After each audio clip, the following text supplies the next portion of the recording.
우리는 날마다 예배 드립니다.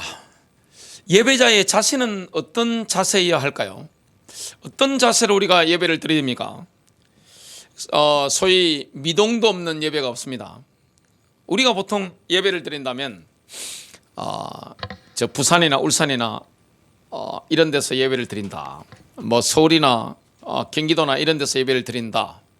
그러면 우리가 생각하는 예배의 자세 그러면 주로 어떤 자세입니까?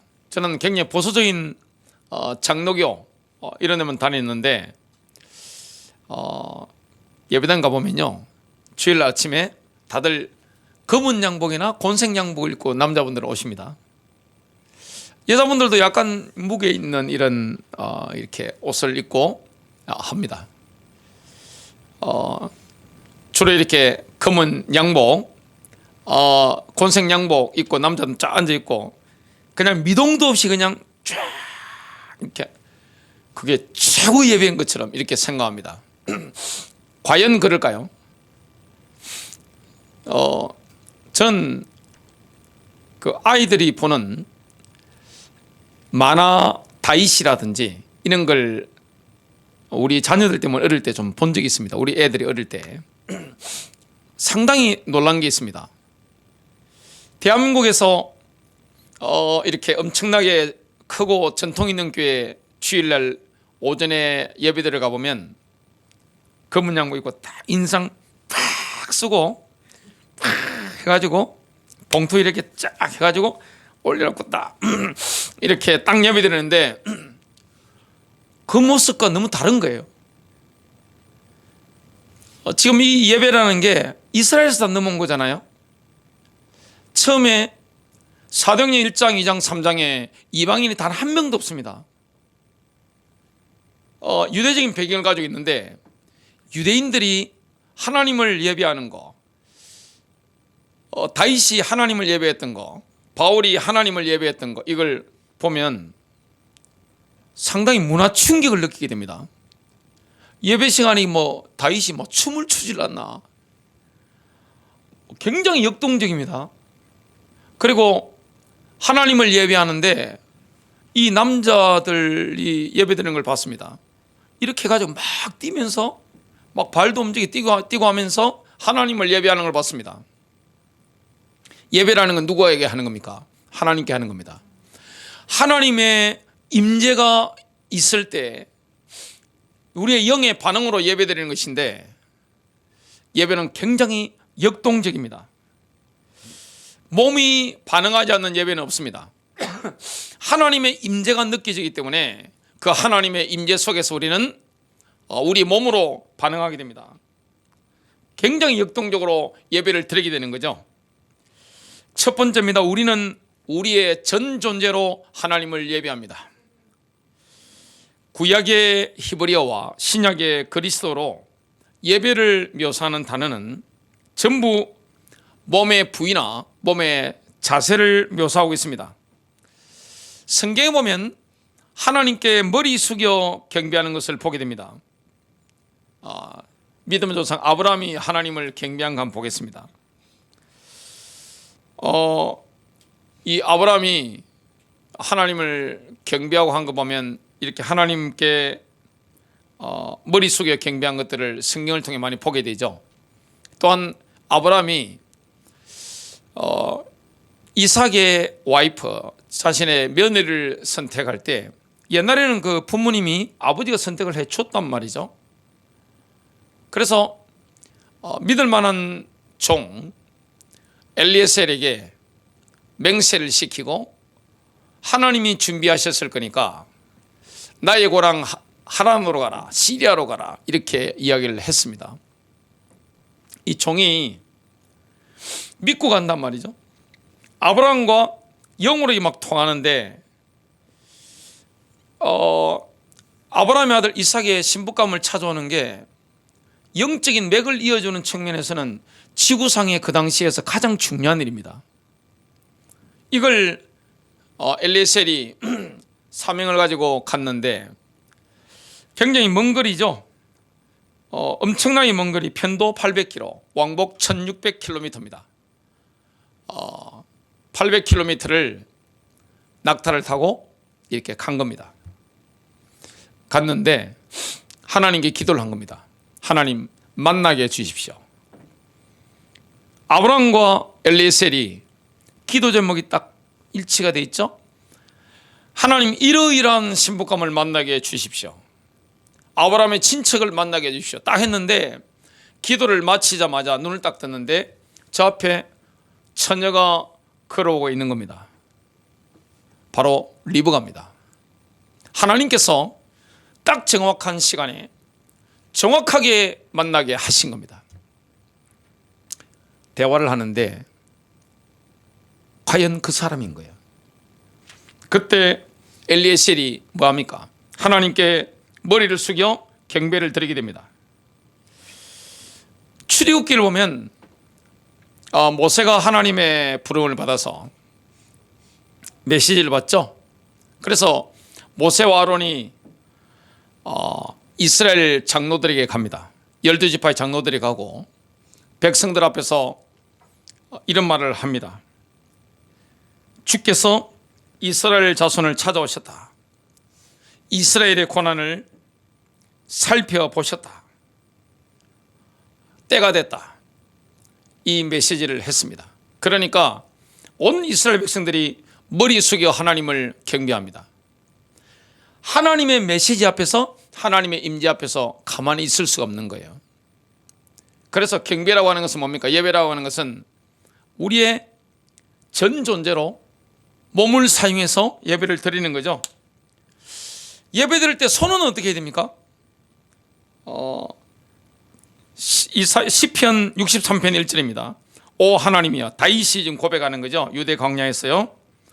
오 하나님이여, 주는 나의 하나님이시니다. 내가 일찍 주를 찾되 물이 없어 마르고 메마른 땅에서 내 혼이 주를 갈망하며 내 육체가 주를 사모하오니. 3절 4절입니다. 주의 인자하심이 생명보다 나음으로 내 입술이 주를 찬양하나이다. 이와 같이 내가 사는 동안에 주를 찬송하고 주의 이름으로 내 손을 들리니. 손을 높이 드는 겁니다. 유대 광야에서 하나님의 임재를 느끼니까 손을 높이 드는 겁니다. 여러분, 예배라고 하는 것은 그냥 주일날 그냥 양복 입고 그냥 해가지고 인상 팍 쓰고 그냥 앉아가지고 팍 있는 그게 아닙니다. 역동적인 거예요. 여러분, 기회가 되시면 유대인들이 어떻게 예배하는지 한번 보십시오. 그 예배 본질입니다. 하나님의 임재가 이렇게 확 올 때, 주님이 성령으로 임재하실 때, 하나님의 영광이 확 나타날 때 뭐 하는 겁니까? 가만히 있을 수가 없는 거예요. 머리를 숙이는 겁니다. 경배하는 거예요. 내 손을 높이 들고 경배하는 겁니다. 시편 141편 2절입니다. 나의 기도가 주 앞에 향같이 놓이게 하시며. 향은 지금 예배에 관한 것이죠. 나의 손을 들어 올림이 저녁 희생물같이 놓이게 하소서. 다윗은 두 손을 높이 드는 것을 하루를 마감하는 저녁 제사로 받아 주십시오. 이렇게 구하고 있는 겁니다. 다윗은 또 다른 자세를 시편 143편 6절에서 이렇게 읊조립니다. 내가 주를 향하여 손을 내밀고, 이건 뭡니까? 받을 준비를 하는 겁니다. 예배 시간에 우리가 손을 높이 들기도 하고 손을 내밀기도 하죠. 하나님께서 주시는 걸 내가 받게 되는 겁니다. 하나님의 임재가 경험될 때 내 손을 높이 들기도 하고 손을 내밀기도 하는 겁니다. 왜냐? 예배라는 것은 실감 나는 겁니다. 하나님의 임재 속에 내가 드리는 겁니다. 이게 바로 예배의 본질입니다. 예배당이든 어떤 장소든 하나님의 임재에 대한 나의 영의 반응이 예배인데, 그러면 나의 전 존재로 예배할 수 있는 거예요. 대한민국 사람들은 이게 예술성이 뛰어나죠. 굉장히 뛰어납니다. 그 중에 제가 호남을 가보니까 거기는 뭐 판소리도 있고 여러 가지 굉장히 뛰어난 걸 봤습니다. 한국인들이 뭘 잘합니까? K-팝 같은 것도 봐도 이게 굉장히 잘하죠. 율동도 잘하고 타고난 거예요. 하나님이 주신 건데, 그러면 원래 그런 무대 공연이나 이런 게 다 어디서 나온 겁니까? 다 예배에서 나온 겁니다. 하나님이 임재하실 때 나의 전 존재로 예배하는 것이지, 인상 팍 쓰고 고개 팍 숙이고 그냥 팍 이것만이 예배가 아니라는 거죠. 머리를 숙여 경배하기도 하고 손을 높이 들고 경배하기도 하는 겁니다. 또 어떨 때는 뭡니까? 손뼉을 치며 하나님을 경배하기도 하는 겁니다. 시편에 이런 것들이 막 기록되어 있는 거예요. 하나님이 임재하실 때 하나님이 위대하십니다. 하나님이 이런 일을 하시네 하면서 손뼉을 치기도 하는 겁니다. 제가 미국인들 예배하는 걸 봤습니다. 한국 사람들은 인상 팍 쓰고 있다가 좀 은혜되면 슬프게 울죠. 구슬프게. 미국 사람들 찬양하는 거 보세요. 영어로 찬양하는 걸 딱 들어보면 벌써 그 소리에 굉장히 몸이 움직입니다. 그냥 딱 들으면 기쁘구나. 이분들은 기쁘다는 게 느껴지잖아요.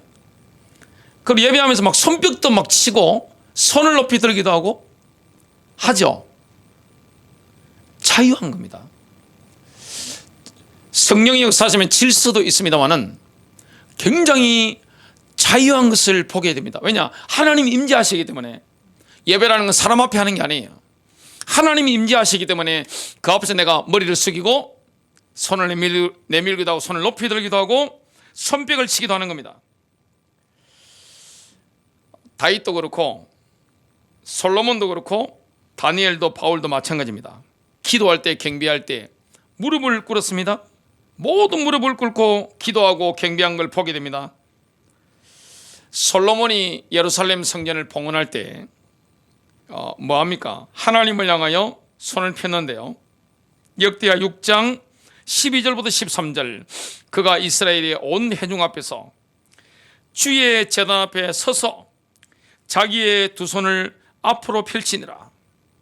솔로몬이 전에 길이가 5규빗, 너비가 5규빗, 높이가 3규빗인 논연단을 만들고 뜰의 한가운데 그것을 두었으므로 그가 그 위에 서서 이스라엘 온 회중 앞에서 무릎을 꿇고 하늘을 향해 자기의 두 손을 앞으로 펼치고 그랬습니다. 이게 경배하는 자세입니다. 하나님이 임재하시는 거예요. 그럼 무릎 꿇고 손을 펼치는 겁니다. 너무 자유한 거죠. 이게 바로 성령의 역사가 강력하기 때문에 일어나는 겁니다. 저절로 이렇게 움직여지는 거죠. 다니엘은 어떻겠습니까? 다니엘은 지금 바빌로니아에 포로로 잡혀가서 최고위직 공무원이 됐습니다. 그가 기도할 때 어떤 모습으로 했을까요? 다니엘서 6장 10절을 보면 다니엘이 이 조서에 왕의 도장이 찍힌 것을 알고도 지금 왕 외에, 다리우스 왕 외에 다른 사람에게 경배하면 죽는다고 했는데, 사자굴에 집어 던진다 했는데 알고도 그랬습니다. 자기 집에 돌아가서는 윗방에 올라가 예루살렘으로 향한 창문을 열고, 유대인들은 예루살렘을 향해서 항상 이렇게 기도했습니다. 전에 하던 대로 하루 3번씩 무릎을 꿇고 기도하며 그의 하나님께 감사하였더라. 하나님이 임재하실 때 우리는 뭐 하는 겁니까? 무릎을 꿇고 경배하는 거예요. 기도할 때도 마찬가지입니다. 사도 바울도 마찬가지입니다. 에베소서 3장 14절 15절, 이로 인하여 내가 우리 주 예수 그리스도의 아버지께 무릎을 꿇고 비노니 그분께로부터 하늘이나 땅에 있는 모든 가족이 이름을 부여받았느니라. 무릎을 꿇는다는 것은 뭡니까? 전적인 복종입니다. 무릎을 꿇는 것은 예배 행위죠. 장차 언젠가는 모든 사람이 주님 앞에 무릎을 꿇게 됩니다. 이사야서 45장 23절, 내가 나를 두고 맹세하기를 내 입에서 어려움 속에서 말이 나갔은즉 그것이 돌아오지 아니하리니 이로써 모든 무릎이 내게 굴복하고 모든 혀가 맹세하리라 하였노라. 언젠가는 전 우주가 정말 무릎을 꿇게 됩니다. 누구의 무릎을 꿇게 될까요? 전 우주가 무릎을 꿇게 됩니다. 그 이름이 누굽니까? 바로 예수 그리스도입니다. 빌립보서 2장 9절부터 10절입니다. 이름으로 하나님이 그를 지극히 높여 모든 이름 위에 뛰어난 이름을 주사 하늘에 있는 자들과 땅에 있는 자들과 땅 아래 있는 자들로 모든 무릎을 예수의 무릎에 꿇게 하시고 그랬습니다. 여러분, 성경에 가장 많이 등장하는 예배의 자세가 어떤 자세일까요? 하나님 임재하셨을 때 성경에 이 자세가 가장 많이 등장합니다. 예배라고 하는 것은 그냥 양복 입고 넥타이 메고 인상 쓰고 성경 찍히고 앉아있고 미동도 없는 자세, 그 자세가 아닙니다. 예배는 역동적입니다. 우리는 예배당에서 예배할 수 있고 식탁에서나 운전대를 잡고 갈 때나 어디서든지 예배할 수 있습니다. 하나님이 임재하신단 말이죠. 하나님이 임재하실 때 우리는 뭐 하는 겁니까? 온몸을 사용하는 거예요. 나의 전 존재로 하나님을 경배하는 겁니다. 그러면 성경에서 가장 많이 나오는 예배의 자세, 그거 뭡니까? 하나님 앞에서 얼굴을 땅에 대고 엎드리는 겁니다. 얼굴을 땅에 대는 거예요. 왜냐? 하나님 임재하시니까. 그 하나님의 영광의 광채 앞에서 고개를 들 수 없는 거예요. 하나님께 대한 전적인 의존을 뜻합니다. 하나님 없이는 나는 아무것도 할 수 없습니다. 시작조차 하지 못합니다. 이런 뜻입니다. 창세기 17장에 보면 아브라함이 지금 100세를 앞두고 있습니다. 하나님이 그때 나타나시는 거예요. 약속이 실현됩니다. 씨에 대한 약속이 거의 실현되려고 하고 있는데 이런 말씀이 있습니다. 아브라함이 99세 때에 여호와께서 아브라함에게 나타나서 그에게 이르시되 나는 전능한 하나님이라. 너는 내 앞에서 행하여 완전하라. 내가 내 언약을 나와 너 사이에 두어 너를 크게 번성하게 하리라 하시니 아브라함이 엎드렸더니 하나님 앞에서 뭐합니까? 임재가 강력하기 때문에 엎드릴 수밖에 없는 거예요. 억지로 한 게 아니에요. 저절로 엎드리게 되는 거예요. 엎드렸더니 하나님이 또 그에게 말씀하여 이르시되 15절부터 17절입니다. 하나님이 또 아브라함에게 이르시되 내 안에 사례는 이름을 사례라 하지 말고 사라라 하라. 내가 그에게 복을 주어 그가 내게 아들을 낳아주게 하여 내가 그에게 복을 주어 그를 여러 민족의 어머니가 되게 하리니 민족의 여러 왕이 그에게서 나리라. 17절 아브라함이 엎드려 웃으며 마음속으로 이르되 하나님 앞에서 지금 뭐 하는 겁니까? 엎드리는 겁니다. 웃기는 웃는데 하나님 앞에 계시니까 임재가 느껴지니까 엎드리게 되는 겁니다. 100세 된 사람이 어찌 자식을 낳을까? 사라는 90세니 어찌 출산하리요? 하고 레위기 9장 24절을 보면요, 이스라엘 백성들이 하나님 앞에서 얼굴을 땅에 대고 엎드리는 장면이 나옵니다.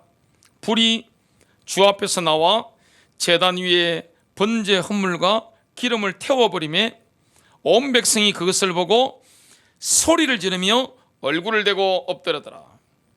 이스라엘 백성들이 서 있고 싶어도 불가능한 거예요. 하나님의 임재 앞에 뭐 하게 되는 겁니까? 저절로 엎드리게 되는 거죠.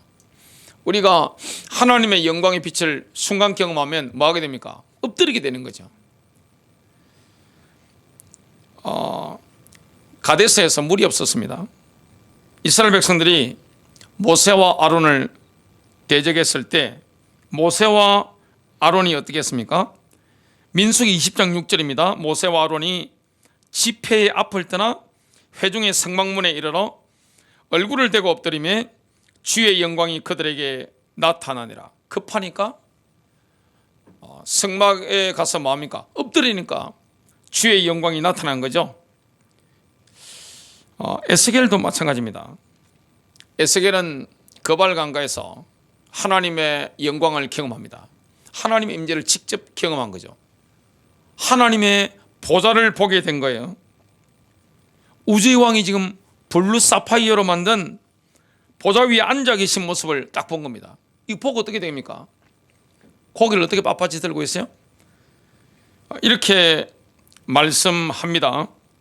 에스겔 1장 28절 그 사방 광채의 모양은 비 오는 날 구름에 있는 무지개 같으니 이는 여호와의 영광의 형상의 모양이라 내가 보고 엎드려 말씀하시는 이의 음성을 들으니라. 성경에 나오는 예배의 마지막 자세가 있습니다. 우리가 온몸으로 주님을 경배하는데요, 그 예배의 자세가 뭡니까? 춤추는 겁니다. 너무 이게 임재가 강해서 춤을 추게 되는 거예요. 성령께 완전히 사로잡혔기 때문에 뭐 하느냐? 춤을 추게 되는 겁니다. 대한민국 사이에서 주일날 누가 뭐 그냥 임재 잡혀가지고 춤춘다, 쉽지 않겠죠. 굉장히 지금 쉽지 않네요 보니까. 성경을 한번 읽어보겠습니다. 언약궤를 모셔오는데 그게 다윗의 엄청난 갈망이었습니다. 왜냐? 언약궤라는 것은 하나님의 임재가 오는 거잖아요. 하나님의 임재의 불꽃, 그 파란색 불꽃, 그걸 갈망했습니다. 그래서 언약궤를 모셔오는데 처음에 실패를 했죠. 뭐 수레에 싣고 하다가 이거 뭐 잘못 만지고 하다가 이거 그냥 우사가 죽어버린 거예요. 그냥 한 명이 죽고 나니까 낭패잖아요. 그냥 그 실패했는데 나중에 결국 언약궤를 모셔오는데 성공했습니다. 굉장한 기쁨이 일어난 거죠. 예루살렘에 언약궤가 지금 안치가 되는 겁니다. 하나님의 영광이 임하게 되는 거죠. 사무엘하 6장 14절입니다. 다윗이 여호와 앞에서 힘을 다하여 춤을 추는데 그때 다윗이 에봇을 입었더라. 하나님의 임재가 너무 강력하니까 힘을 다하여 춤을 추는 겁니다. 지금 엄청난 기쁨, 이게 막 밀려온 겁니다. 하나님의 임재 앞에서 이게 막 춤을 추는 거예요. 그때 다윗의 몸의 근육이 역동적으로 움직이겠죠. 사무엘하 6장 20절부터 21절. 자, 춤을 추고 어떻게 하느냐 한번 보겠습니다. 다윗이 자기의 가족에게 축복하러 돌아오매 사울의 딸 미갈이 나와서 다윗을 맞으며 이르되 이스라엘 왕이 오늘 어떻게 영화로우신지 방탕한 자가 염치 없이 자기의 몸을 드러내는 것처럼 오늘 그의 신복의 계집종의 눈앞에서 몸을 드러내셨도다 하니, 사울의 딸인데 이 미갈이 창밖으로 보니까 왕이 채통을 지켜야지, 저게 뭐야 지금, 어떻게 저럴 수가 있어? 이렇게 된 겁니다. 다윗이 막 너무 기뻐 춤을 추는데 이 막 바지도 내려오고 막 옷이 벗겨질 정도로 그만큼 완전히 잡힌 거예요. 영적으로 완전히 몰입을 한 거예요. 와, 대한민국 표현을 친다면, 조선시대로 친다면 뭡니까? 저는 쌍놈이 하는 짓을 저렇게 어떻게 저럴 수가 있냐면서요. 채통을 지켜야지. 완전히 막 그냥 굉장히 불쾌한 거예요 지금 미갈이. 그런데 다윗은 지금 누구 앞에서 하는 겁니까? 하나님이 임재하시니까 힘을 다하여 춤을 춘 겁니다. 그런데 이런 말을 하게 되는 겁니다. 21절, 다윗이 미갈에게 이르되 이는 여호와 앞에서 한 것이니라. 그가 내 아버지와 그의 온 집을 버리시고 나를 택하사 나를 여호와의 백성 이스라엘의 주권자로 삼으셨으니, 지금 사울의 딸 미갈에게 다윗이 뭡니까? 그냥 뼈 때린 말을 하는 겁니다. 부드럽게 넘어가지 않았습니다. 지금 내가 여호와 앞에서 뛰놀리라. 다윗은 지금 채통을 지키지 못한 게 아니에요. 정상적인 예배 행위를 한 겁니다. 하나님의 임재에 완전히 사로잡혀서 뭡니까? 주님 앞에 뛰노는 겁니다. 춤을 춘 겁니다. 이런 일이 일어난 겁니다. 우리는 전인격으로 하나님과 연합하는 거죠. 그게 바로 예배입니다. 하나님이 원하시는 방식으로 우리가 응답하는 거, 이게 바로 예배입니다. 두 번째입니다. 우리는 우리의 모든 소유로 하나님을 예배합니다. 하나님은 우리가 드리는 돈을 거룩하게 보십니다. 예배 중에 우리의 돈을 하나님께 드리기를 원하십니다. 우리가 예배 시간에 하나님께 드리는 물질이 없으면 그 예배는 불완전한 예배가 되는 겁니다. 하나님께서 이스라엘 모든 남자는 절기가 되면 예루살렘으로 올라가라. 그게 세 번입니다. 유월절에 끼어있는 무교절 시전, 또 오순절 시전, 그 다음에는 이 나팔절 시전, 초막절이죠. 이 명절 세 번은 반드시 올라가라. 그 중에 가장 중요한 하나님 명절이 뭡니까? 바로 초막절입니다. 나팔절이 포함되어 있는 초막절. 제일 큰 명절이 뭡니까? 대한민국 추석과 딱 정확하게 날짜가 다 겹칩니다. 올라갈 때 뭐라고 말씀합니까? 출애굽기 23장 14절 15절입니다. 너는 한 해에 세 번 나를 위하여 명절을 지킬지니라. 아무도 빈손으로 내 앞에 나오지 말지니라. 누구도 하나님 앞에 나올 때는 빈손으로 나오지 마라. 이 말씀을 하는 겁니다. 반드시 예물을 가져와야 되는데 시편 96편 8절과 9절입니다. 주의 이름에 합당한 영광을 그분께 돌릴지어다. 헌물을 가지고 그분의 뜰로 들어갈지어다. 오 거룩함의 아름다움으로 주께 경배할지어다. 온 땅이여 그분 앞에서 두려워할지어다. 우리가 하나님 앞에 예물을 드리는 것, 헌물을 드리는 것은 하나님께서 정하신 예배의 한 부분입니다. 만일 예배가 드려지는데 예물이 드리지 않는다, 온전한 예배가 될 수는 없는 것이죠. 마지막 큰 세 번째입니다. 하나님께서는 우리가 드리는 헌물을 장부에 일일이 기록하고 계십니다. 민수기 7장에는 이스라엘 12지파의 통치자들이 하나님께 드린 헌물을 명부가 쫙 나옵니다. 품목별로 아주 상세하게 기록되어 있습니다. 이스라엘은 12지파의 연방국가 성격이죠. 그러면 그 12국가 연방인데 그 통치자들이 자기의 지파를 대표해서 예물을 드린 게 품목별로 장부에 쫙 기록되어 있는 겁니다. 이게 어디에 기록되어 있습니까? 하나님의 말씀인 성경에 기록되어 있는 겁니다. 우리가 드리는 것을 하나님께서는 주의 깊게 보시는 겁니다. 민수기 7장 10절부터 17절은 첫 번째 통치자가 드린 헌물의 목록에 대한 기록입니다. 제단에 기름을 바르던 날에 통치자들이 제단을 봉헌하기 위해 헌물을 드리되 자기들의 헌물을 제단 앞에 드리니라.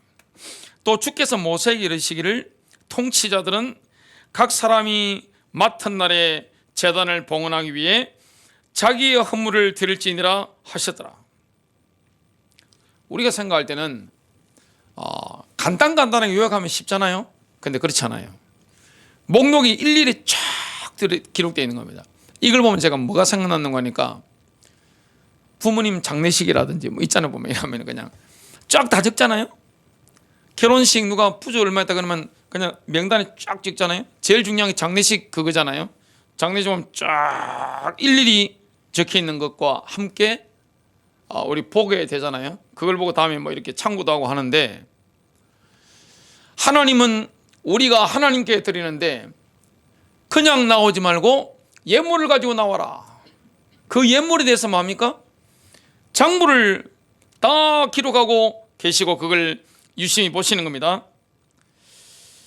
12절입니다. 첫째 날에 헌물을 드린 자는 유다 지파에 속한 아미나답의 아들 나손이더라. 13절 그의 헌물은 성소의 세겔에 따라 무게가 130세겔 나가는 언쟁반 하나와 70세겔 나가는 언대접 하나더라.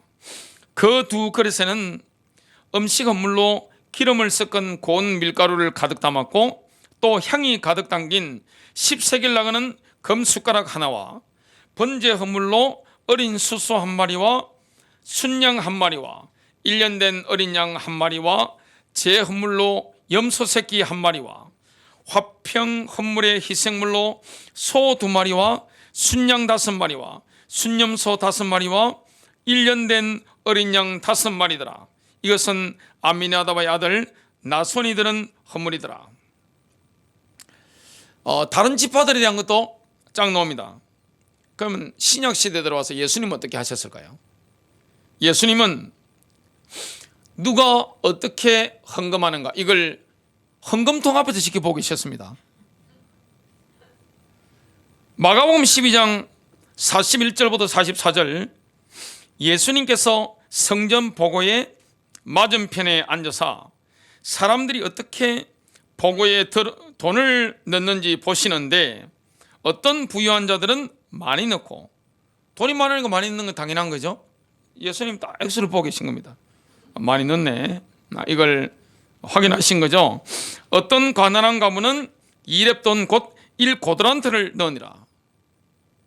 그 당시 과부들은 사회생활을 못하니까 벌이가 없으니까 총밖에 못 넣잖아요. 그걸 유심히 지금 보고 계신 거예요. 그분께서 자기 제자들을 불러 그들에게 이르시되 진실로 내가 너희에게 이르노니 이 가난한 과부가 보고에 넣은 모든 사람보다 더 많이 넣었도다. 그들은 다 풍족한 가운데서 넣었거니와.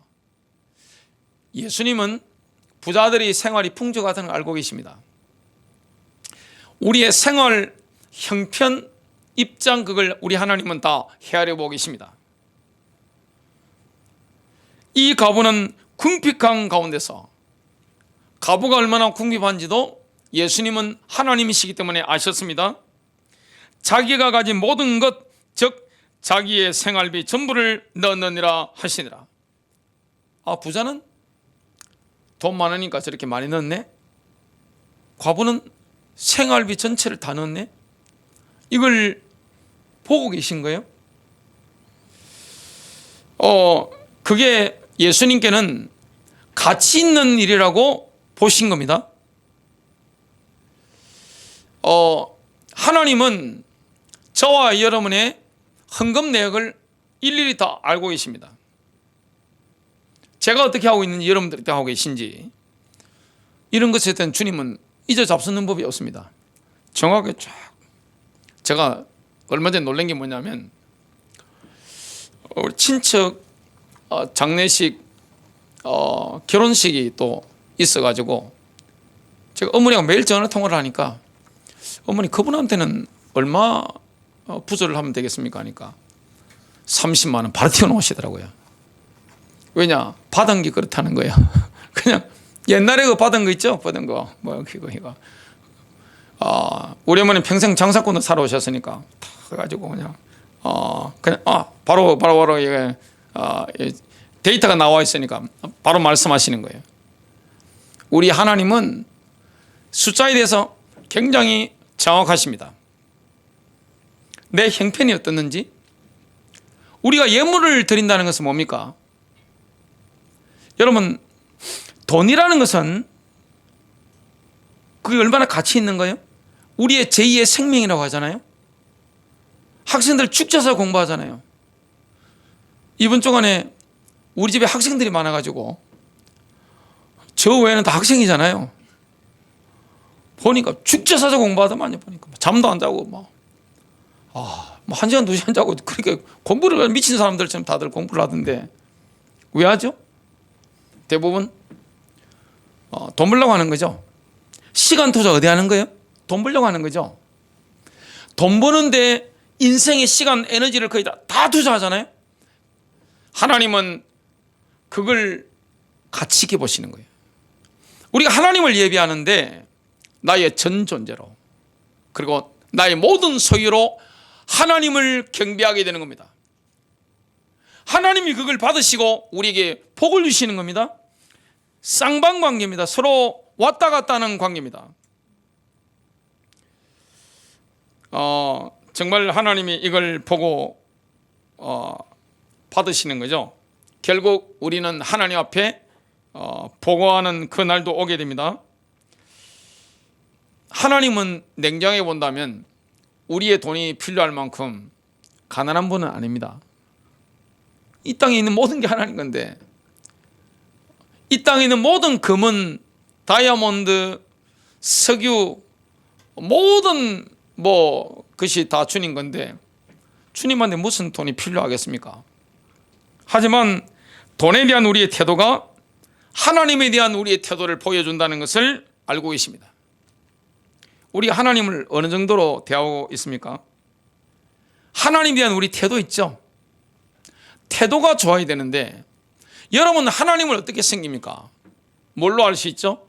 온몸으로 내가 하나님을 어떻게 예배하는가, 그리고 나의 소유로, 나의 물질로 하나님을 어떻게 내가 예배하는가. 이게 하나님을 대하는 태도입니다. 내가 진실로 하나님을 어떻게 예배하는가, 그 태도를 주님이 유심히 보시는 거예요.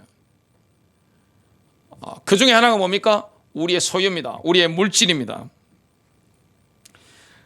마태복음 6장 24절, 아무도 두 주인을 섬길 수 없나니 이는 그가 한 주인을 미워하고 다른 주인을 사랑하거나 혹은 한 주인을 떠받들고 다른 주인을 업신여길 것이기 때문이라. 너희가 하나님과 만몬을 겸하여 섬길 수 없느니라.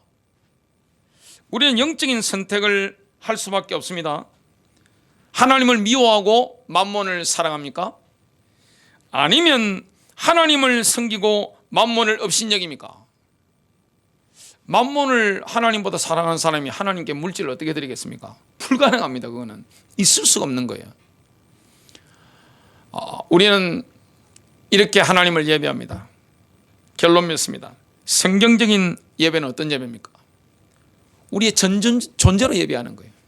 인상 팍 쓰고 그냥 막 미동도 없이 앉아가지고, 이게 예배의 정석은 아닙니다.